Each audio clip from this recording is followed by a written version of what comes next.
yaatal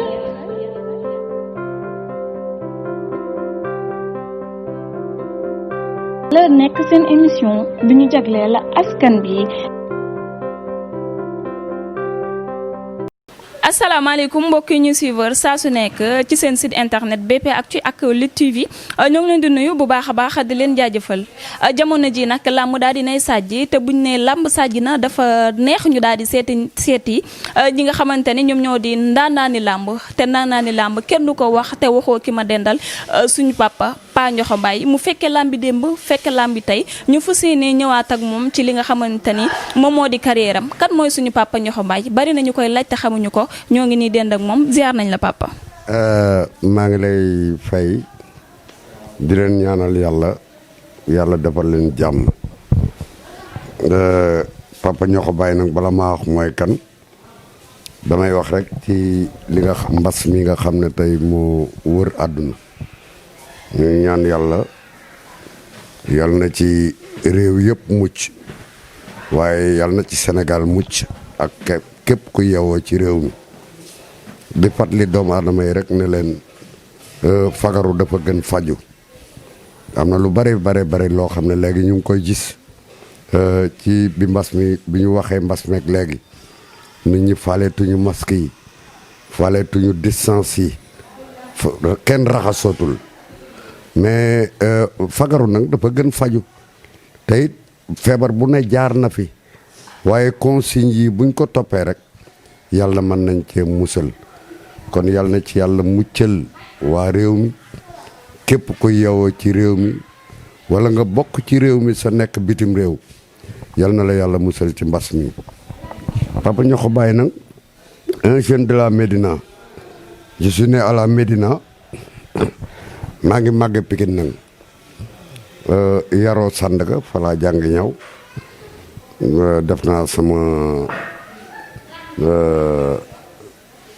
def naa sama apprentissage ca marché Sandaga ba nekk fa maître tailleur nekk maître tambour major aussi tëggal ay mbër yu bari ko dalee ci Pape Diop le champion d'Afrique maa ko tëggal mbapat ànd ak moom arène ba mu tekki ngembam Boy Niang numéro 1 maa ko tëggal ci làmb ba mu dem Barsàq Mansour Diop maa ko tëggal ci làmb ba mu nga Italie keroog ba ma tëggalee Njaga doomu Papa Diop keroog laa damm galan yi nag ne bàyyi naa tëgg yàlla def nag yàgg gu ma yàgg a topp làmb ndax bari na waxkat yu bari yoo xam ne li ñuy nettali ci rajo yeeg télévision yi rëy làmmiñ la rek ndax dañ leen koo nettali ñu koy nettali ñun nag dañu fekkee parce que maa ngi fàttaliku en 1959 seetaan naa diggante Cheikh Mbaba ak Djibi Diagne waalo la jóge woon Cheikh Mbaba nekkoon le champion de l'AOF Afrique occidentale française kooku moo jëloon drapeau boobu muy Cheikh Mbaba digganteem ak Djibi Diagne en 59 seetaan naa leen fii ci champ de course moo tax buñ naan Mbaye Guèye indi làmb yi ci stade yi daf may jaaxal parce que ñooñu fekkewuñu mais ñun ñi fekkee 1959 Cheikh Mbaba bëreeg Djibi Diagne ca champ de course te booba champ de course moo doon terrain bi nga xam ne moo doon terrain bi gën a mag ci Sénégal kon yaakaar naa ne yàgg nañ ci làmb topp làmb nag ànd ak làmb yàgg ci làmb ba yàlla jox nañ ci nag ndombo muy man ak Ipongari nous sommes les microcentraux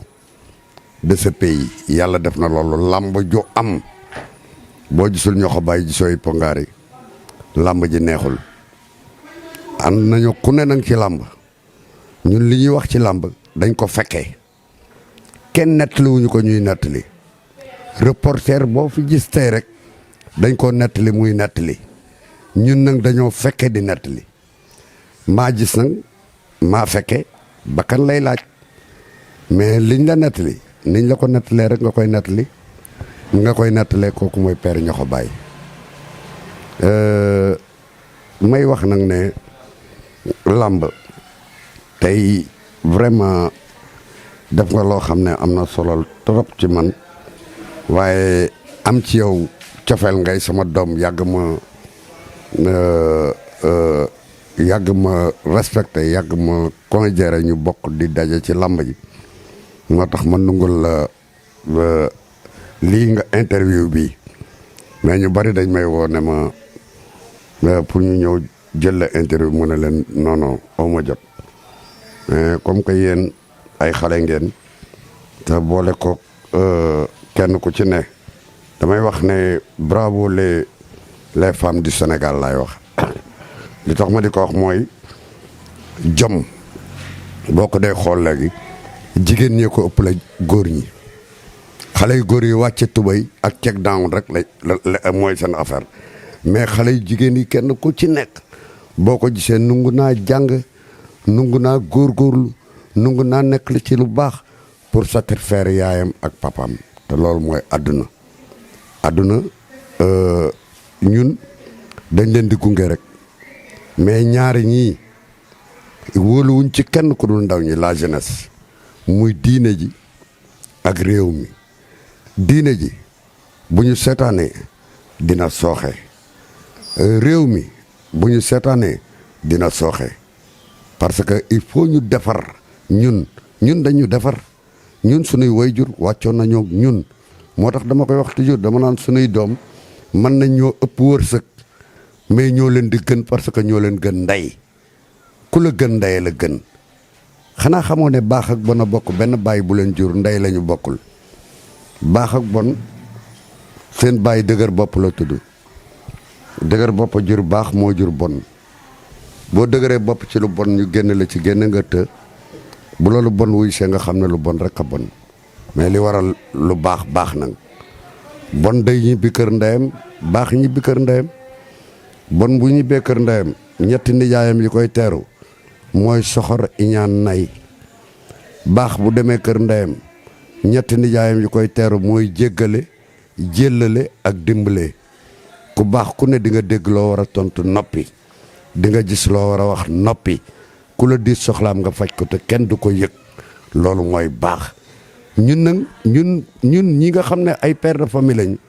am nañ ci part de responsabilité parce que dañ ñu defar nañu defar sunuy doom nag li ñu interrompre suñu diggante ak ñoom mooy droit yi ñu indi droit de la femme droit de l'enfant bu jigéen amee droit ci jëkkëram nu ko neex la koy séele bu doom amee droit ci waajuram du ko respecté léegi sa doom day def délit lay nga bëgg koo dóor wala boo ko dóoree mu dem police ñu andil la problème loolu mosuñu koo gis ñun dañu daan yar bi ñuy jàng école dañu daan tendre par 4 gaillards waaw da ngay def erreur ñu duma la nga def erreur ci mbedd mi ñu duma la ki la duma da lay jàpp ba ci loxo yóbbu seen biir kër dafa def nangam ma duma ko nga dëkkaat seen biir kër ñu dumawaat la léegi da ngay am sa sër boo bokkal ndey ak baay dóor doomam léegi mu yóbbu la teesin mu yóbbu la police léegi ne la ndax yaa koy dundal wala yaa koy sàng wala yaa ko yor te éducation dafa baax ci nit sutura toxu na kersa toxu na yar toxu na nan la fan di guddee xale yi sàkkootuñu yal na nga gudd fan yi mag te barkeel te moytootuñu nag su booxul ma lay mag ndaw danaan moytu su booxul ma lay mag di sàkku nag mag mu ne yal na nga gudd fan te barkeel lool man day xale yi ma maaseel yëpp mag ñi daan leen wax su booxul ma leen kenn dund ci 25 ans wala 30 ans ñëpp dee nañu mais ñoom mag ña daan wax naan yàlla na ngeen gudd fan te barkeel kenn ku ci nekk weex nga ak bijaaw éducation dafa baax ci nit éducation boobu nag mag ñi amoon def ko ci ndaw ñi moo taxoon làmb nekkoon loo xam ne boo déggee ñu ne sport de chez nous ñoo ko moom fii ba États-Unis bëre ak dóor takkoo gant takkoo dara Sénégal rek la am amul feneen ci Afrique duggal ci Afrique wala nga dugg Europe amul fenn fu am bëre ak dóor takkoo gant takkoo dara mag ñi nag liñ ko defee woon mooy ak njàmbaar googu ñu ko defee woon nag moo tax tey xéewal feeñ ci xéewal gii ci feeñ xale yi dañu daje xaalis bi mais njàmbaar ga mu nga woon ca mag ña dañ xam nga luñ daan wax tund wi gox bi maa fi man tund wi maa fi man musuma daanu ci làmb loolu mag ñi dañ ko daan wax léegi nag xale yi ku ci am 5 combats daal di teg sa bopp champion loolu bokk na ci li nga xam ne dafa yàq làmb parce que champion dafa gaaw boo xoolee ku mel ni Mame Gorgui Ndiaye bëri na plus de 200 et quelques combats Falaye Baldé 1963 138 combats la bëri am ci 4 défaites 2 matchs nuls benn défaite ci Babou Ndiambane benn défaite ci Bekaay 2 benn défaite ci Landing benn défaite ca Boy Ñàgg keroog ba ko Boy Ñàgg daanee ca Kaolack Papaay Lamine Samba Mbasa Samb moo taale otoom booba taximan la taale otoom Kaolack ba Ndakaaru ñu ànd maak moom di jooy ba Ndakaaru parce que moom Falaye Baldé laan supporter may supporter Falaye Baldé nekk booy di jàng ñaw sama patron bi ma bàyyee ci atelier bi keroog sama patron seetaanul làmb ji Alaaji Njaay maa ngi koy nuyu di ko ñaanal yàlla moom itam yàlla fëgg boppam à l'heure actuelle mag la dafa feebar mais keroog dafa ma bàyyee caabi atelier bi na ma toogal maa ngi dem Kaolack mais dafa ñëw ci làmb ji rek seen ma may mbalax mu ne ma ana caabi atelier bi ma ne ko mi ngi nii mu ne ma ana ñaw yi ma la waxoon pour seen borom jël si ko ma ne ko xaaruma ko fa mu ne ma jox ma caabi atelier bi keroog seetaanul combat boobu dama keroog bi ma xëy see lundi dóor yi ñu ma dóor du ma ko fàtte mukk ñu daan sama mbër boole ko ma xëy si ñu duma ma loolu daf daan am ci làmb. est-ce que mën nañoo xam lan moo boole suñu papa Ndiokho Baye ak làmb. waaw li ma boole ak làmb mooy la clé de la connaissance d'autrui et la connaissance de soi-même ku bëgg a xam sa bopp da ngay dellu ci sa cosaan lii may wax àdduna yëpp a koy seetaan mais xanaa xamoo ne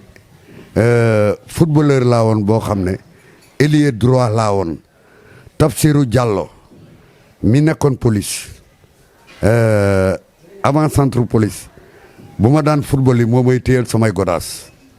ailier laa woon boo xam ne bu ma la rombee dootoo ma gis ci àdduna mais xoolal ñun foye nañ lu ne foye bëre foye làmb li ma booleeg làmb nag mooy damay xale géwél bu sunu kër amoon ay ndënd may tëggi bëgg nag làmb parce que ku bëgg a xam sa bopp da ngay dellu ci sa cosaan ñun buñ daan dem làmb man ak Ippo dañ naan xoolal seer yi ñun ñuy dem match ba ngay dem ngeen di dem làmb tey ñëpp fekk si nañ ci làmb ji parce que li tax ñu fekk ñu ci làmb ji dafay sport boo xam ne sport de chez nous la ñoo ko moomal suñu bopp mais tey daanaka boobu mën naa wax ne ñoo gën a néew salaire ci làmb ji waaw. lan nga jàngat ci làmbi démb ak ci làmbi tey. làmbi démb aw fit la woon ak njàmbaar mais làmbi tey ji xaalis la waaw xaalis bu njëkk mbër yi dañ daan bëree palmarès diw maa ko daan xoolal Mame Gorgui Ndiaye li tax xale yi mënuñoo bàkku mooy loolu bala ngaa mën a bàkku da ngay lim tey bu ma dee bàkku ne yaama maa ko nax daan Ramatulaay maa ko nax daan père alaaji maa ko nax daan mama maa nax mais loolu ngay lim mais kenn mënatula lim parce que koo ci xool palmarèsam daanul 40 amul 40 victoire koo fi dégg tey mu nekk roi des arènes amul 40 victoire mënoo ko wax ku ci daan juróomi nit wala juróom benn nit yaakaar na champion nga kon lambi démb ak lambi tey bokkul parce que ñële palmarès lañ daan bëre ñii xaalis say bëre ñële palmarès ñii xaalis kon da nga gis ni daal mbër yi nga xamante ni noo mujj amatuñu capacité ak technique ba nga xamante ni moom la ñoom genre manque de yeeg ñooñu amoon. waaw xam nga technique bëre dafa dem ba page 1000 heure boo jëwmee nañu daan la man li ma daan gis ci bëre gisatuma ko léegi xam nga xale yi lan lañu ils sont trop agressifs dama lay yóbbu ardo rek tëf dóor la xam nga dóor lan la woon wut bunt boo amee bunt bëre boo amee bunt dañ daan cokkaas nga siggi ñu song la wala ñu dóor la benn coup ngay fay ñu juyoo ak yow jàpp la pour bëreeg yow léegi nag xale yi duñ def loolu dañuy raag tëb man yenn saa yi ma dégg ma gis ay kurpañ yoo xam ne ci làmb ji dama naan kurpañ bii nan la ko nit nu ngo yéene nit di ko dóor ci bët wala nga dóor ko ci bakkan mbaa nga dóor ko ci gémmiñ Boy Niang numéro 1 ak Jëli Birama Thior Boy Niang dóor na fi Jëli Birama Thior dóor yoo xam ne li wadd ci ay bëñ ëpp na 4 wala 5 parce que daf ko kor ba pare métraillé ko ay kurpañ te làmb du dóor wut buntu la mag ñi dañ daan diggante parce que bëre dafa bari ay mbubu diggante sukkër bi xatar bi wéyale wéng kolma nooju mboot caxabal kal padd dafa bari te loolu mun lim lépp lu ci nekk rek am na lu koy dindi caxabal am na lu koy dindi kal am na lu koy dindi padd am na lu koy dindi kolma am na lu koy dindi mboot am na lu koy dindi te gisatuma songukat xale yëpp amatul songukat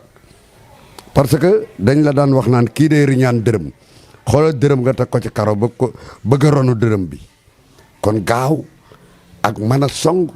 moo amoon léegi nag song amatul léegi xale yi dañuy dërante ba jàppante kenn ku ci nekk seet nooy def sa morom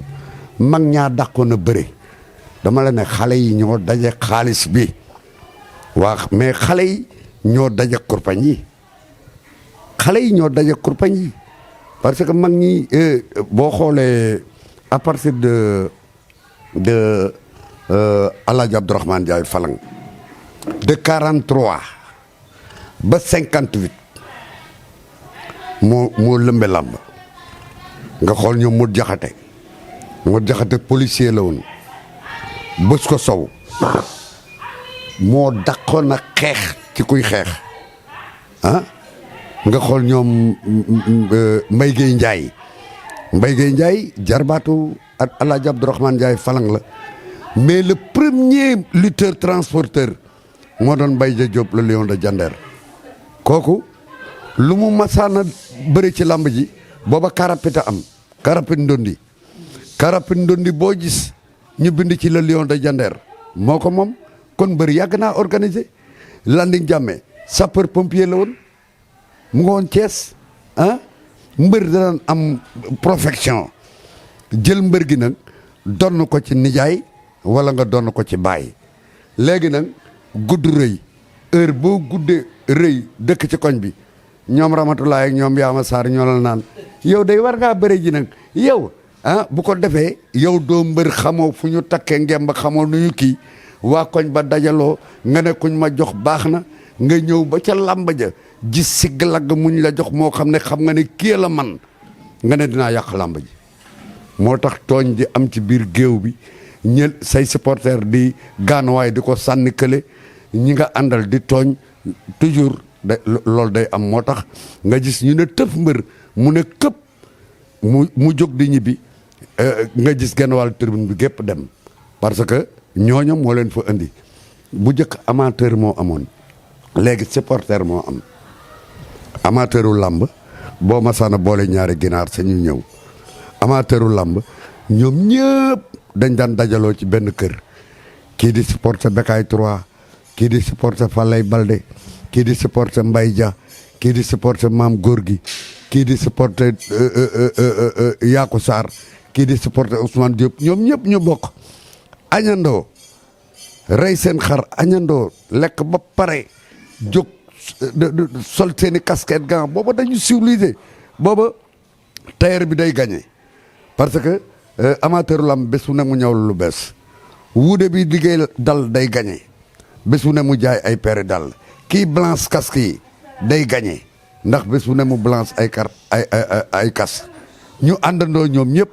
kenn mooy fay billet yi ñu dugg di waxtaan di mën nañoo takkantey jabar mën nañoo tuddantey doom loolu moo doon amateuru làmb léegi nag supporter moo am heure bu ñu daanee sa mbër dootoo seetaanati làmb ji sax jóg nga ñibbi li yàq làmb nag lu ci bari lool la amateur am bareetul léegi supporter moo am sama koñey bëre wala sama mbërey bëre dem naa supporter ji daan na ñibbi naa daan nañ ko ñibbi naa kon yow làmb ji indiwu la ki la indi mooy sa mbër. ñàkkul ne jamono ji ci génération bu bees bi nga gis ci mbër yi am na kenn koo xamante ne rek gis nga ni dese na tuuti nan laa ko mën a expliquer ci ngalaju yu démb bi. waaw xale yi techniciens yi bari nañu parce que mënoo wax technique mukk te waxoo Balla Gaye parce que li tax Balla Gaye waxuma la donn mbër gi mu donn mbër mais dafa bëgg bëre bi ba pare man ko Balla Gaye dafa mën a bëre Balla Gaye est un lutteur boo xam ne bu la songee bëre boo ko songee mu bëre Modou Lo bu la songee bëre boo ko songee bëre li tax Modou Lo nag guddul rëyul te dangereux mooy loolu parce que buy dugg day xeex buy génn day xeex nga xool ne ku mel ni Boy Niang day liir làmb Boy Niang est un technicien day liir làmb boo xoolee ñaari ñi mu daan ñëpp ci technique la leen daane technique la daane Garga Mbossé technique la daane Sa Thiès kon c'est un technicien làmb ji bari na ay bërekat bari na ay bërekat mais bari na ay mbër moom boo guddee rëy rek mbër nga waaw boo guddee rëy nekk ponkal mbër nga waaye bërekat moom moo jafe. waxtaan bi neex na mais dañ koy daal di jeexalee rek ak benn anecdote boo xamante ni fàttali nga ko ci làmb boo xamante ni ba suñu joon yàlla tey ji boo ci demee rek kontaan ni nga doon duggee ci làmb. waaw xam nga di leen ñaanal yàlla di wax nag ne làmb dafa am ñetti ñoo xam ne tant que considérewul leen ci biir làmb du dem fenn maa ngi seetaan si toor biig wal fajiri mais li ñu wax lépp dëgg la arbitre risque la arbitre yi ni ñuy liggéeyee mbër yi noonu lañ lay liggéeyee ñaari mbër bëre daan nga xam ne kii daan nga dem yëkkati loxo ki daanu kon nga xam ne dañ laa gëlëmal wala ñu takk la mbaa ñu liggéey la te loolu ña ànd ak mbër male mën nañ laa fekk ci biir rey la kon làmb tant que CNG reconnaîtreul arbitre yi reconnaîtreul microcentral yi reconnaîtreul tëggkat yi ak woykat yi làmb du dem fenn te làmb ñi ci gën a négligé mooy arbitre géwél biy tëgg woykat biy woy microcentral ñooñu nag buñ leen joxee seen cër ci làmb ji rek làmb avancé moo tax daal avec la nouvelle génération bii nga xam ne tey moo feeñ ci làmb maa ngi ñaan bu làmb ubbee déwén parce que fi mu ne làmb tëj na bu làmb ubbee déwén CNG am lu bare lu mu changé waat ci làmb lu bare arbitre yi c'est la première fois ba ma juddoo ba nëgëni ma mas a dégg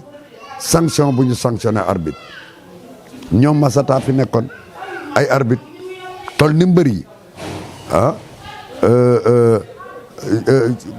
bari woon na ay arbitre yoo xam ne tey dañu mbër yi yabuñu leen woon waaw Alaaji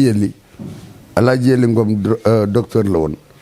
mais dafa amoon rakk joo xam ne boxeur la woon man a xeex muy Alaaji Cerno Ngom arbitre la woon boo xam ne boo daanoo boo jógee Dakarloog moom boo ko nekkul daan mu ne la daanu nga ca fajar boo ko xoolee rek doo ko ñemee léegi nag arbitre boo xam ne matul 50 kilos mais kooku bu amul sécurité fu mu jëm bu joxee verdict lamb am na fi ba tàyyi ñu ne arbitre bi joxeel verdict mu ne leen xanaa bu ma àggee sama kër bu demee këram lay joxe verdict mais ci biir lamb ji bu fa joxee verdict ñu rey ko kon arbitre risque la nañu reconnaître arbitre yi jox leen seen cër reconnaître waa kër Pape Seck géwél yi parce que boo yooyu li ñu nungu benn tambour major du ko nungu ci Sénégal parce que tëgg lamb ñu fay mbër mi ay millions tambour major bi ëndaale fukki ndënd ak juróom benn ñu di ko fay 50 000 francs wala 100 000 francs du yoon ñun microcentral yi noonu woykat yi noonu diggante Balla Gaye Gris Bordeaux diggante kan la diggante Modou Lo Balla Gaye ba nga ne sunu xaalis fay ñu ko maag Ippo fay ñu tëggkat yi fay ñu woykat yi fay ñu te fay nañu mbëri boo waxee Gaston mu ne demal ci Aziz nga ne Aziz mu ne lépp joxoon naa ko Gaston kon ñun ñoo perte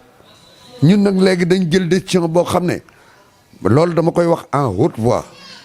bépp promoteur bu tëgg làmb boole woon ci man de xaw may pongaare waaye man ñoo ko dooma gis waaw man am naa sañ-sañ loolu ku ma fayul dootuma taxaw sa géew parce que biir géew bi rek risque la waxatuma nag waaye et puis yenn yi dafa ñaaw sax sa moromu baay wala sa moromu nijaay taxaw ci làmb ji ay ca organiser la sa làmb ba sa làmb tegu ci yoon nga pare lam sa xaalis taal sa oto dem sa yoon bañ koo fay ak yooyu baaxul nañu fexe daal seet nañu recadré waat làmb ci anam yëpp nag ci anam yëpp les arbitres les batteurs les chanteuses les microcentraux ñu seetaat nuñ koy organiser parce que làmb ñeent ñoo ko yor de tey arbitre bi bu ko neexee léegi yàq làmb bu dikkee léegi làmb ji amul docteur bu faj mari bu ko neexee mu ne du ma soufflé waaw bu làmb ji amul sécurité arbitre bi am na sañ-sañu ne du ma soufflé parce que amul sécurité làmb ji amul sécurité mais yooyu nag muy géewu làmb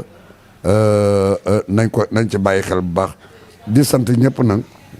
di ñaanal ñëpp di kontaan ci interview bi kii nag li tax sama jarbaat bi ma defal ko interview man nungu interview bi dafay xale ba pare nag bëgg làmb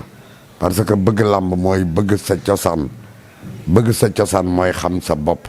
ku xam sa bopp bëgg sa cosaan Sénégal dafay dëkk boo xam ne nous sommes nous dans nous muy NOUS nañ leen fexey soppante la Alaaji Abdou Aziz daan wax ne yàlla na yàlla tàppe xol yi ji nga boo gisee yàlla ngalaat gémmiñ yëpp kenn waxatul loolu rek la parce que li nekk ci xol rek la jëm nañu yéenante jàmm muy leçon de morale boo xam ne dama koy jox sénégalais yëpp tant que sunu xol yi tàppe wuñ ko li ma yéene sama bopp ma yéene ko tonton El Hadj li tonton El Hadj li nekk ci xol tonton El Hadj mu yéene ko ñoo ko bàyyi réew mi du dem fenn soxorante bi bari na iñaanante bi bari na yàqalante bi bari na waaw ñuy ñaanal nag waa réew mépp rawatina wàll wi ñu féete muy ahlu làmb ñu ngi sant ñëpp di ñaanal ñëpp di gërëm ñëpp di wax ne allahumma salli ala sayyidina muhammad wa sallim Alaaji bu Njaay ñoo ko bàyyi le microcentral de l'arène may ziar bu baax sama xarit léegi la ma téléphoné muy Alaaji Pongaare xoolal rek boo demee ba romb ay 70 ans say sët nekk ci làmb ji nga téye micro 4 heures ba 9 heures xoolal diggante Balla Gaye Modou Lo ban heure lañ suble combat bi 10 heures moins 4 heures nga yor làmb ji naan ay ca di dem ak a ñëw ba làmb ja jeex nga ñibbee noonu ñoom ñu antana encaissé seen xaalis lekk ko bàyyi la mais loolu dalay topp ba ilaa yow mi din te sunu coono boobu baalu ñu ko kenn xaw ma ku tëgg làmb xaw ma ku moom làmb xaw ma ku encaissé làmb mais loolu ñu liggéey maag Ipogari moomal ko sunu bopp ñu bañ ñu ko jox bàyyi nañ leen ak yàlla daal loolu la daal jërëjëf. waaw kon ñoo ko déggandoo ñu àndoon ak yéen ci suñu émission yaatal ñu ñëwoon tey seet si suñu papa Ndiokho Baye dégg ngeen kàddu yi nga xamante ne yëkkati na ko ci carrière am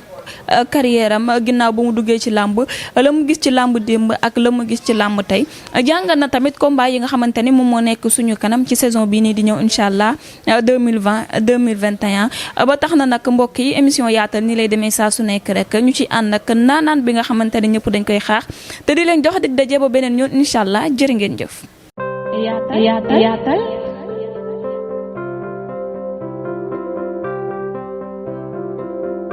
la nekk seen émission bi ñu jagleel askan bi